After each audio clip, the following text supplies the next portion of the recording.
Local elections are just days away in Turkey, and the outcome could result in some big political shifts. The ruling party and its influential president are keen to win back the country's big cities they lost in 2019, primarily Istanbul and Ankara. So, why do Turks take local elections as seriously as the general and presidential ones? That's our topic this week. I'm Erdem Koch. And I'm Ozan Ibrisim. Welcome to Put Simply. Ozan, good to be back here on episode number 10 this week, discussing local elections in a country that is well known to both of us, that is Turkey, of course. And local elections in Turkey are quite interesting. But before we get to that, I'm super keen. What's caught your attention this week? Great to be back with you, Adam. And yes, I'm looking forward to our discussion on Turkish elections. What's caught my attention this week? I've got to say I was kind of amazed. There was a poll that came out last week in the state of Georgia in the US. It was a CBS News poll, YouGov, and one of the things that they asked survey respondents about was about the indictments that Trump is facing in the state of Georgia. For those who may not be following or have forgotten, the state of Georgia, the Attorney General brought down a number of indictments against Trump, mainly as a result of the phone recording that surfaced in 2021 when President Trump asked the then state secretary for about 11,700 extra votes to kind of beat Biden in the state of Georgia. On all accounts, it's quite compelling evidence that at least there was an attempt to do something quite wrong. Coming back to the survey results, when people were asked, what is your concerns or what concerns you more, 43% of people said that they're concerned because they think that the charges are politically motivated. And again, Adam, this is despite the fact that there's a phone recording that's been very publicly and widely shared. And then you've got 36% said that Trump tried to overturn the election, and 21% both equally. And the reason why this caught my attention is it just comes down to what happens, I suppose, when there is a vacuum or when you leave the field to your opponents and they fill it with their own messages. And when you look at that message, 43% of people feeling that the charges are politically motivated, that is straight and directly out of President Trump's playbook and his message book. So clearly, he has spent a lot of time talking about this case. President Biden and the administration are bound by legal proceedings, so they've done the right thing and not talked about it. But what's naturally happened is a massive vacuum that's been filled with almost half of the people believing Trump is some sort of victim of a justice system or a justice department that is bringing forward some sort of political attack on him. To me, it's PR and comms 101, right? If you don't tell your story, someone else will tell your story. And when someone else tells your story, it's not going to be the story that you are going to want out there in the field. And this, I think, is a really good example of that. The facts become irrelevant, and then it's the spin that's put on it. And I think, look, Trump is very good at getting his messages across. He has excellent people that understand messages and how they work from a communications perspective. He's a great communicator and obviously an incredibly influential politician. So there's part of that. There's part of whatever he says, there's a big portion of the population that will believe it. And this is true on both sides of politics, by the way. You know, I think the issue that we have in the world at the moment is polarization. And people will stick to not necessarily an ideology, because I think those days are sort of coming to an end, but they will stick to personalities and what those personalities in politics say, regardless of what the facts are presented to them by. And we see this in a decline in confidence in the news media, and we see this in a decline in public institutions, etc. Personalities then thrive, and this is true not only in the US but even in Turkey, the topic of our conversation today. And from a comms perspective, if you're not filling the void, other people do. And to me, what caught my attention this week, and I think this theme continues, is what's happening in the UK over the Kate Middleton saga. Now, I'm going to leave out the conspiracy theories and why images were doctored and all that kind of stuff, but she's obviously is going through some health issues and has been going through some health issues for some time, hasn't really been seen in public over Christmas, and this has led to all sorts of conspiracy theories online from, was she murdered by the royal family? Has her and Prince William had a divorce, or are they living separately, or whatever? The thing that I think the palace has done incorrectly here, and again, PR comms 101, is they haven't told the story. They haven't told us what is actually happening. And when you don't tell your story, somebody else does. And in today's world, it's Twitter, it's Facebook, it's TikTok, it's Instagram that are telling the story for you. On top of that, they make the mistake of putting out a photo pretending that Kate's with her kids, which is clearly doctored, to the point where news organizations are now no longer running that photo because it's been a manipulated image or an AI-generated image, right? Just come out and tell us what's happening. And if you can't tell us what's happening, tell us why you can't tell us. I mean, give the public something. Otherwise, everyone else makes up the story for them. That's exactly what happened, to your point, in Georgia. It's the Trump and the Trump camp that make up the story. And here we're allowing these conspiracy theories to run rampant because we're not prepared to get ahead of the story and tell the story ourselves. And I think it's particularly relevant when it comes to figures or public figures, leaders, etc., who thrive on putting forward very emotional and, in some sense, conspiratorial types of messages. And let's face it, a lot of those people who responded to the survey, who kind of felt some sympathy that Trump was being victimized, probably feel victimized themselves in one way or another by the government or by the elite, other institutions. So, it's particularly important that if your opposition is putting forward emotional arguments, you've got to play in that field, and you've got to try and plug those holes, of course, with facts, but also I think a lot of it is around how you present those facts as well. And you've got to, I think, play in the emotional game as well. And certainly in the Georgia case, that hasn't been done, I think, properly, and we see the results. And, with the Kate Middleton stuff, I think it's just something that they should have gotten control of very quickly. And I would think that we're probably going to have to wait to see the next season of The Crown to really understand what went on. But let's see. There's a Netflix series in everything, my friend, particularly maybe even in the country that we both still call home, which is going to see millions of people head to the polls next weekend to vote in the local elections. Now, local elections in most countries may not mean that much. In Turkey, there's a couple of reasons. One, Turks take every election seriously, as our guest is about to tell us. And two, more importantly, it could result in some big shifts in the country's political landscape. Our guest this week is Dr Emre Dogru. Emre is a corporate and public affairs consultant in Istanbul. He's also an adjunct professor at Istanbul's Boğaziçi University and serves as Secretary General of the Public Affairs Institute of Turkey. He's our guest this week as we chat all things local elections here on Put Simply. Emre, thank you so much for joining us here on Put Simply this week. Could you start by telling us a little bit about what it is that you do and introduce yourself as well, please? Sure. Thank you very much. Thanks for having me, guys. So I'm a political scientist by background, and I have always been interested in understanding and managing the complex relations between business, government, and politics. And of course, the social factors as well. So currently, I'm managing partner of Corpera, which is a corporate affairs consultancy company based in Istanbul and Brussels. We work with most multinational companies to help them navigate the complex relations, the political landscape in Turkey, trying to make sense of what's happening in Turkey and in the broader region in terms of political and economic risk analysis and how they can make better decisions for their business objectives.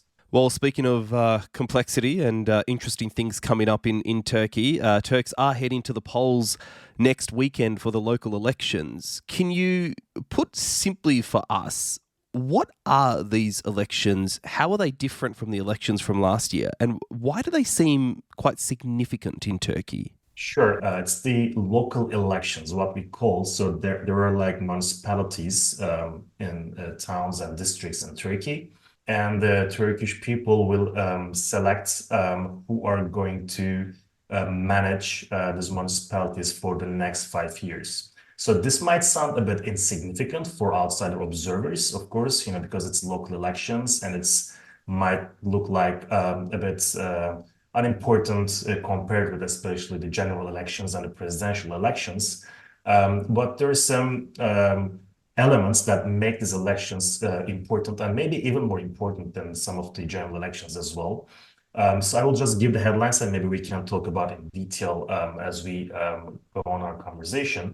One of the key, of course, areas is that Istanbul is such an urban area, right? So it's a huge metropolitan place, and it's very important for not only for the people who live in Istanbul, but also for the entire population in Turkey, and also the central government, which is based in Ankara, to have control in Istanbul, right? So it's almost 1/3 of Turkey's GDP. So a huge economic powerhouse of the country, and it's home to more than 15 million people. So that's one of the things that make this election important. The second thing is that if everything goes as usual, there won't be any other election for the next 4 years, which is quite unusual in Turkey, by the way.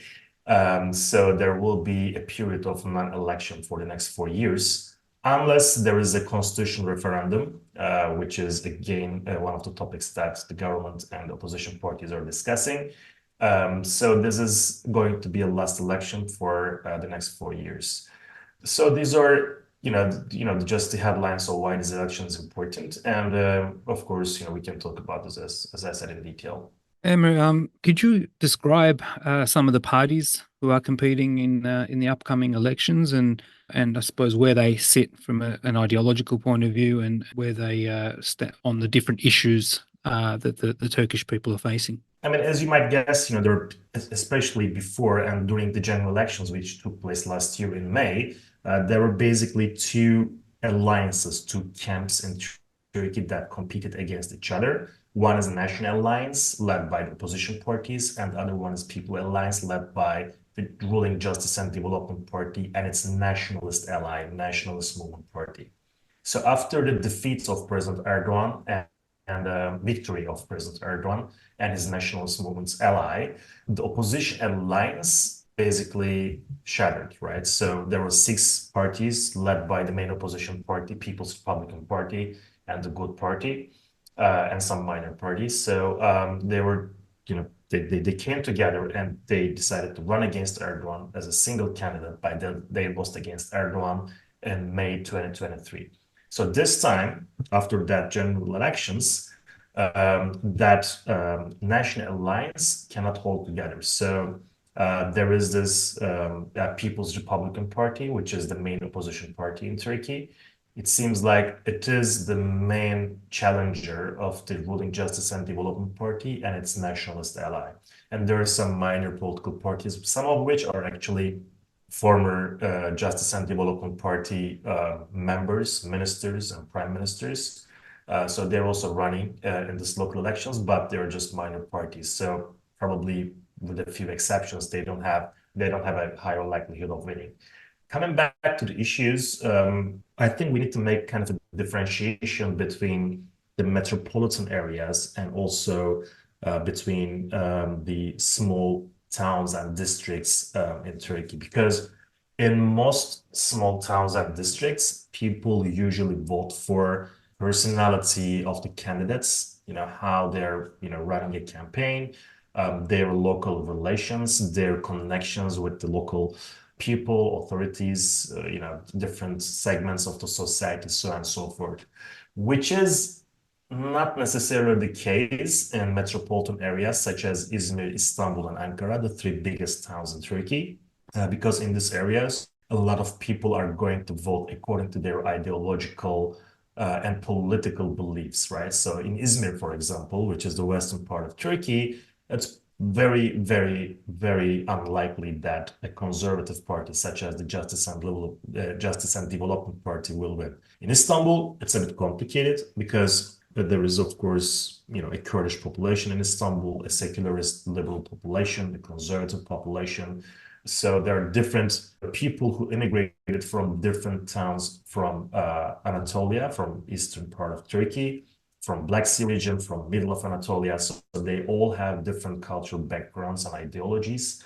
That said, especially for some leading candidates of the opposition, such as Ekrem İmamoğlu in Istanbul and Mansur Yavaş in Ankara, even though they're running against the Justice and Development Party's mayor candidates, in people's minds, they're competing against President Erdogan.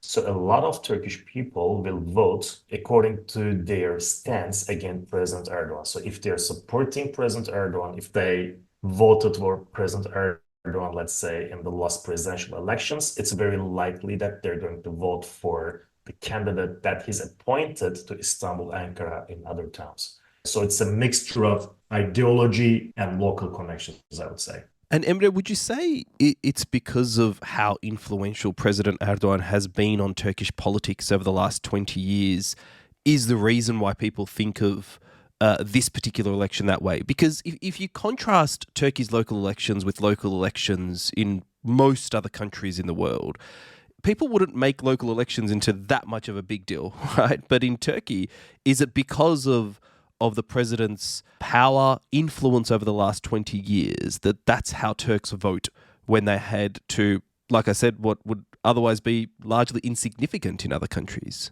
Definitely. I mean, to start with, Turks take every single election very seriously. So the voting turnout in Turkey is always extremely high. It's always above like 80% or so. So Turks really take their votes very seriously. But, joke aside, coming back to your question, yes, I mean the dominance of President Erdogan in Turkish politics over the past 20 years is what makes that so important for the Turkish voters, right?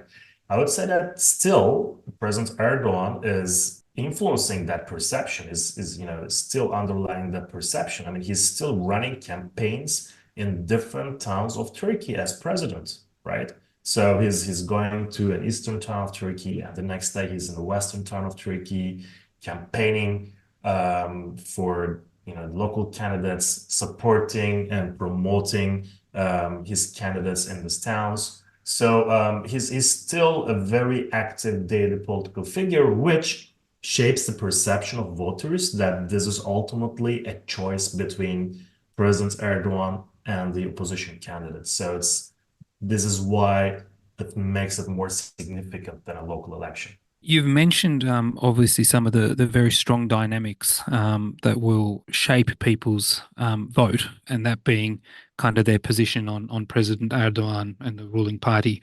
But if we're to kind of get away from, I suppose, the personalities and look at what type of issues that are top of mind when it comes to these elections, what are some of the issues that are being run in the campaign? If you could put simply for us, what are people's thoughts on this? I mean, I would say that the first thing, especially in western towns of Turkey and particularly in Istanbul, is the risk of an earthquake, right? So the tragic earthquakes that took place in Turkey in February last year in 2023 was a big shock for the entire population, and it reminded every single person in this country, and especially people who live in Istanbul, including myself, the importance of having a safe and a earthquake resilient town. That being said, it's very difficult, of course, because millions of people are living here. There is an urbanization issues and traffic, and of course water pollution and that kind of stuff. But this urban regeneration and making Istanbul and other Western towns earthquake resilient is one of the most important issues that people, I hope, are keeping in mind when they're going to vote for any candidate. The second thing is obviously the current economic situation.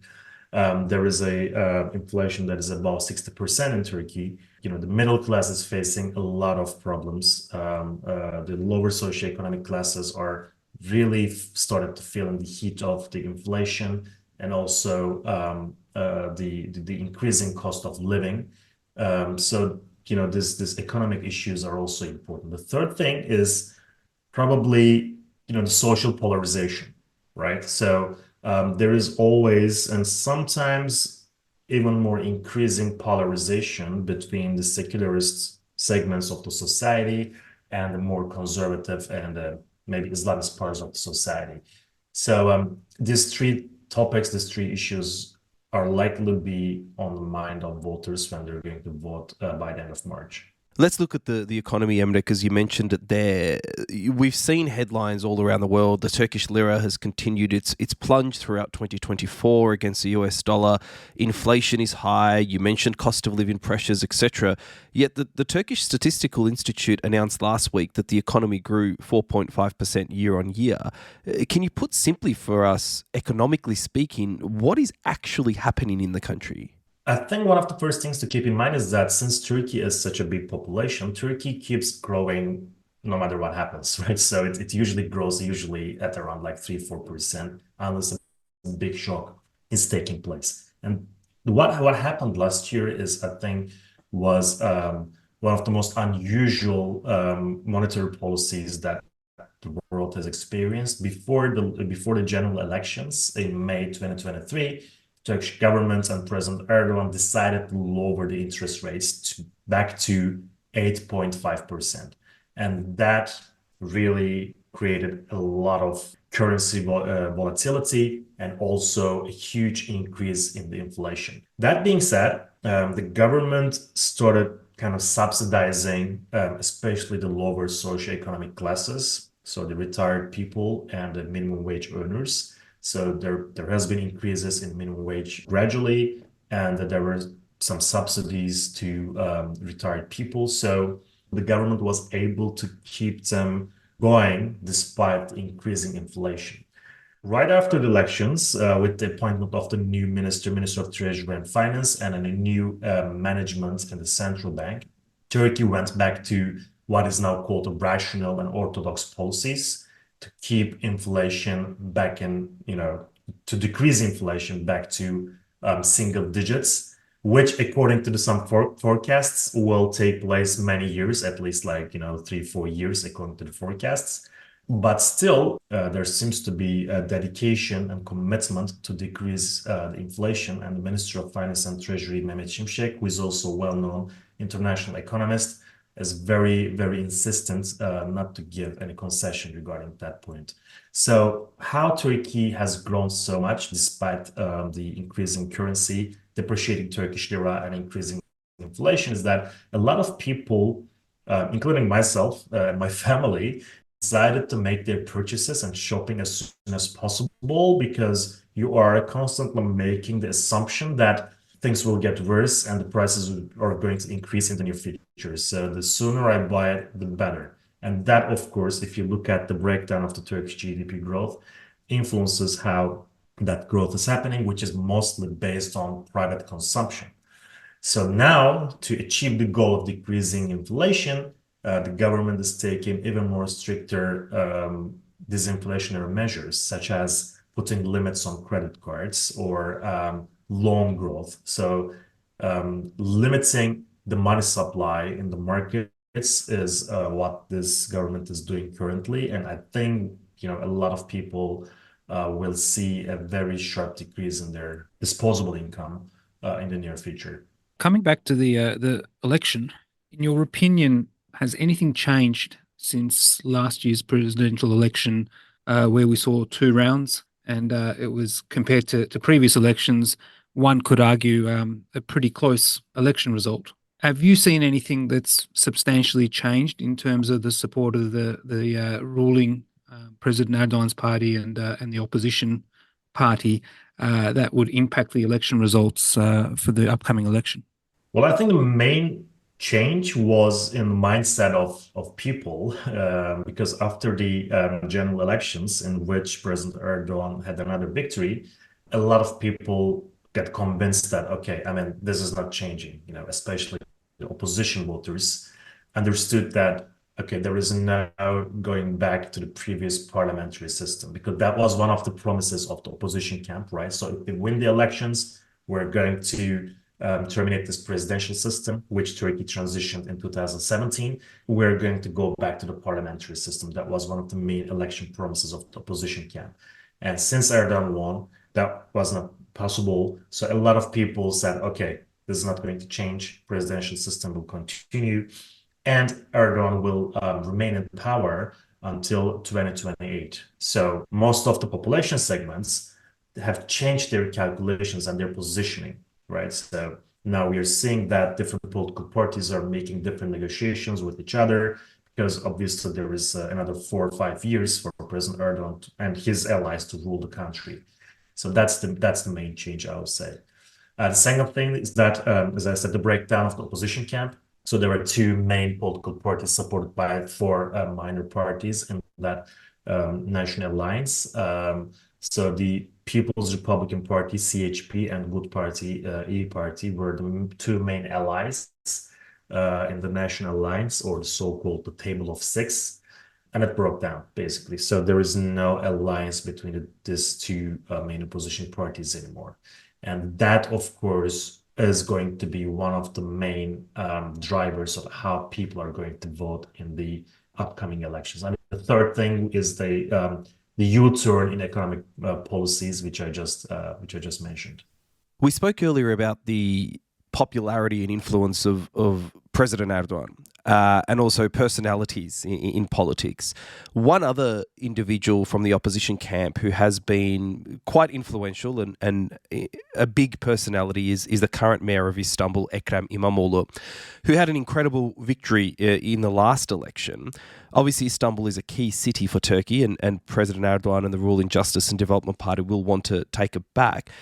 In terms of big personalities and political figures, what do you think of İmamoğlu's future? If he wins Istanbul again this time round, does he have the popularity and the charisma and the influence on the Turkish people, which could potentially see him be a presidential candidate next time round against whoever the presidential candidate is from the Justice and Development Party side?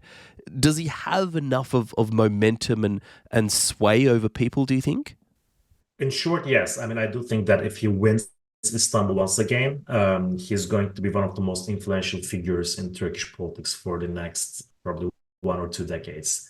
Why is this so? It's because President Erdogan is such a powerful figure in Turkish politics that he has not been defeated up until Ekrem İmamoğlu won the Istanbul municipal elections back in 2019. And, there was a rerun of the election and he won again, even with a bigger margin. So if he wins again this time, he's going to be the only political figure in Turkey who will be have consistently won against Erdogan in consecutive elections. So that's a big thing. There is also a kind of traditional cultural part of this, is that, President Erdogan, as you know, he's also former mayor of Istanbul. His political career started in Istanbul. He was mayor of Istanbul between 1994 and 1999. There's the saying in Turkey is that whoever rules Istanbul rules Turkey. As someone who has the ability to rule Istanbul, and of course, who commands such a big economic zone in Turkey, Ekrem İmamoğlu will definitely be one of the most dominant and influential figures in Turkish politics. And from a personality perspective, I think he's quite similar to Erdogan's personality, being able to connect with ordinary people, coming from the Black Sea region of Turkey, having the ability to manage big and complex issues such as the infrastructure problem of Istanbul, other problems that big metropolitan areas are facing. And we have seen, just to make an addition to that point, we have seen, especially since the elections in May, as you know, the chairman of People's Republican Party was ousted in the Congress, and there is a new chairman, and who is obviously supported by Ekrem İmamoğlu. And since then, since the replacement of the chairman of his political party, we are seeing an immense increase of influence by Ekrem İmamoğlu in People's Republican Party. So I think he's slowly but surely establishing himself in the political party, and thus in the broader Turkish political sphere. Emre, we love talking about opinion research and polling on Put Simply. Could you tell us what the polls are saying for the upcoming election? who is likely to win according to the polls in obviously the big cities, and how reliable are polls? For example, did the pollsters get it right in the last year's presidential election? Let me start from your second question. In the last elections, most of them failed, and especially some reputable and well-known pollsters. They were predicting that the opposition candidate Kemal Kılıçdaroğlu was going to win by 1 or 2% in the first, especially in the first round. But that didn't take place. And I know for the fact that most of the opposition politicians were very much convinced about a certain victory in the first round. So the pollsters in Turkey can get things wrong in big elections. So when it comes to this local elections, is that obviously in Ankara, the mayor of Ankara is a political figure, Mansur Yavaş, who can appeal to different segments of the society. He also comes from a nationalist background, but the way that he manages, he governs does not disturb at least the liberal and secular middle class people. So it seems like he has a very, very high likelihood of winning in Ankara. Izmir is a no-brainer, basically. There is no way that Justice and Development Party, a conservative and Islamist-oriented candidate, is going to win the majority of the votes in Izmir, because people are usually, even though it's a local election, especially the voters in Izmir, they usually and mostly vote for ideological reasons. Which brings us back to the question of Istanbul, obviously. So I have been checking some of the reputable pollsters' results, which shows that the current mayor of Istanbul, who is the candidate of the opposition People's Republican Party, it seems like he is ahead by 3-4% for the moment. The Justice and Development Party's candidate, Murat Kurum, he is actually an executive figure. He was working for Turkish construction institution, and then he served as the Minister of Urbanization and Environment. But he is not a street politician like Ekrem İmamoğlu, I would say. He was a performer, he was a manager, he was an executive who was appointed to the posts by President Erdogan rather than being elected by popular vote. So when I look at their political campaigns, I can clearly see the difference. Whereas Ekrem İmamoğlu, using the advantage of being the existing mayor, he's taking the benefit of trying to demonstrate what he has done so far and his achievements in terms of infrastructure developments and other things. Whereas his contender Murat Kurum, since he's not as I said, elected politician, is facing difficulties in conveying his messages to the wider population. That being said, nothing should be taken for granted in Turkish politics, because we know for the fact that President Erdogan is going to focus on Istanbul in the coming weeks and days to get more votes from his constituents. Interestingly, a couple of weeks ago, no, actually it was last week, he said that this is going to be his final election, because according to the constitution, he cannot be re-elected unless the parliament decides otherwise. So he said that, and a lot of people thought that, okay, this is another emotional appeal to the Turkish voters to get support for his candidate in Istanbul. So as I said, there is just 2%, 3%, 4% of difference between the candidates. There is an unknown factor, which is the Kurdish voters. In the previous election, Kurds decided to support Ekrem İmamoğlu in 2019. They decided to support Ekrem İmamoğlu and they voted for him. And it was a big support for İmamoğlu to win Istanbul. But this time, they have their own candidates. So she's a quite popular Kurdish political figure, right? So if Kurdish voters are going to vote for her, sorry, if she gets around like 7, 8, 9% of the votes in Istanbul, then it's going to be quite difficult for İmamoğlu to get elected. We might just change direction and talk a little bit about foreign policy now. And obviously, Turkey, as a prominent NATO member, has made significant headlines with President Erdogan consistently calling for a ceasefire, being quite strongly critical of the Israeli government and Prime Minister Netanyahu for its actions in Gaza. And I would say it would be fair to characterize that Turkey is considered largely out of step with the rest of its NATO counterparts. To add to this, we saw that Turkey was proved to be quite difficult during the recent Swedish membership process that it went through to join NATO. Do you think Turkey's relationship with the West is strained in general terms today? I would agree with you that Turkey had a difficult relationship, especially with the West and particularly with the United States over the past few years. But there are some very recent early indicators of that relations being changed, especially since a couple of weeks. So one of the main reasons, obviously, that Turkey had a strained relationship with the West was Turkey's rapprochement, especially with Russia, right? And Turkey's purchase of S-400 missile defense systems from Russia, which was very much against the NATO principles. So there was this big confrontation between NATO members and especially with the United States and between Turkey about Turkey purchasing missile defense systems.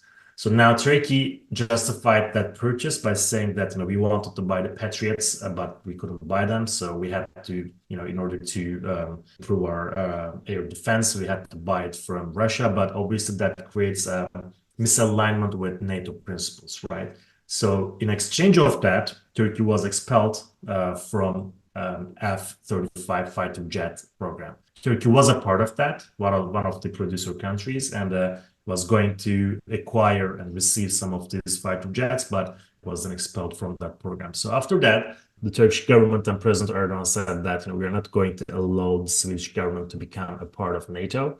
As you know, NATO votes are unanimous. So Turkey said that we're not going to allow this. And it seems like there was some back channel negotiations between the two countries. And in exchange of the approval by the Congress to sell Turkey F-16 fighter jets, Turkey approved Sweden's membership of NATO.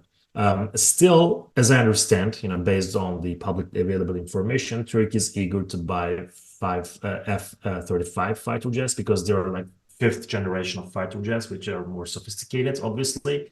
But that seems to be a difficult target for the Turkish government. That being said, coming back to my earlier comments about this relationship being restructured and the early signs of improvement between the two sides is that the Turkish foreign minister and the head of national intelligence were in DC a couple of weeks ago making some negotiations with the US administration. And right after that, we are seeing some political changes in the Turkish government, especially with regards to Iraq. Now, why is it important? It's important because Iraq, especially northern Iraq, is the home base of terrorist group PKK, which is fighting against Turkish state for the past 30 years. Now, it seems like there is a grand bargain between Turkey and the central Iraqi government against expelling all these terrorist organizations from northern Iraq and also probably some part of Syria to create a safe zone between those borders, which is going to be coupled by improving some infrastructure and the trade relations. So these are all seem to be a part of the same comprehensive foreign policy framework to me. On the one hand, Turkey is trying to improve its relations with the United States. On the other hand, it's for the first time in 12 years, President Erdogan is going to visit Baghdad to help hold negotiations with the Iraqi government. So it seems like there is a new changes in the broader region in Turkey, and it's also related to Turkey's relations with the United States. That's how I see it for the moment, but of course that's a hypothesis, and we should be observing other indicators to validate that. And if 24 hours is a long time in politics anywhere else in the world, 1 hour in Turkey can change the entire dynamic, as we know. Emre, before we go, let's get your projections for the results of the upcoming elections. What do you think will happen overall, particularly in the big cities, namely Istanbul and Ankara that we've spoken about? So, because of the economic conditions, there might be a slight decrease in the average vote of the Justice and Ruling Development Party. But of course, as you said, what matters is what happens in Istanbul and Ankara. I do really think that Ankara is the mayor of Ankara will be re-elected, Mansur Yavaş. When it comes to Istanbul, it's a close call, but I will take the risk and say that there is a likelihood that the ruling party's candidate Murat Kurum might win by a slight difference, especially if Kurds vote for their own political party and the minor political parties, especially conservative parties, are supporting the ruling Justice and Development Party's candidate. Fantastic. It's been a very informative and interesting discussion, Emre. We thank you for your time, and let's see what happens in a couple of weeks. Thank you, gentlemen. Thanks for having me, and I'm equally excited to observe what's going to happen in the near future. And that's been this week's episode of Put Simply. Be sure to follow us on LinkedIn at Oroka Group to stay up to date with all the latest episodes and news. Feel free to leave a comment and suggestions on what you'd like to see featured on the podcast as well. Until next time, I'm Erdem Koch. And I'm Ozan Ibrisim. Thanks for listening.